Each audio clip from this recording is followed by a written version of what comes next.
ఉత్తరప్రదేశ్ క్యాడర్కు చెందిన 2022 batch IAS అధికారి రింకు సింగ్ రాహి మంగళవారం తన పదవికి రాజీనామా చేశారు. తనకు ఎటువంటి బాధ్యతలు అప్పగించకుండా కేవలం అటాచ్మెంట్ పొజిషన్లో ఉంచడంపై ఆయన తీవ్ర అసంతృప్తి వ్యక్తం చేశారు.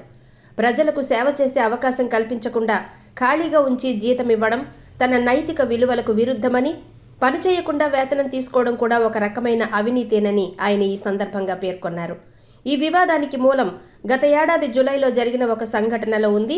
షాజహాన్పూర్లోని పువాయాన్లో ఎస్డీఎంగా బాధ్యతలు చేపట్టిన కేవలం 36 గంటల్లోనే రాహిని పదవి నుండి తొలగించారు.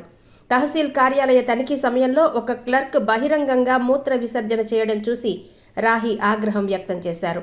కానీ అక్కడ సరైన మరుగుదొడ్ల సౌకర్యం లేదని లాయర్లు నిరసన తెలపడంతో ఆ వైఫల్యానికి బాధ్యత వహిస్తూ రాహి స్వయంగా అందరి ముందు గుంజీలు తీశారు. ఈ వీడియో సోషల్ మీడియాలో వైరల్ కావడంతో ప్రభుత్వం ఆయనను రెవెన్యూ బోర్డుకు బదిలీ చేసి ఎలాంటి బాధ్యతలు ఇవ్వకుండా పక్కన పెట్టింది. రింకు సింగ్ రాహి ప్రస్థానం ఎంతో స్ఫూర్తిదాయకమైంది. 2004లో పీసీఎస్ అధికారిగా కెరీర్ ప్రారంభించిన ఆయన 2008లో భారీ స్కాలర్షిప్ కుంభకోణాన్ని బయటపెట్టారు. ఆ సమయంలో ఆయనపై జరిగిన ప్రాణాంతక దాడిలో 7 బుల్లెట్లు శరీరంలోకి దూసుకెళ్లాయి. ముఖంపై గాయాల వల్ల ఒక కన్ను పోవడంతో పాటు దవడ కూడా దెబ్బతింది.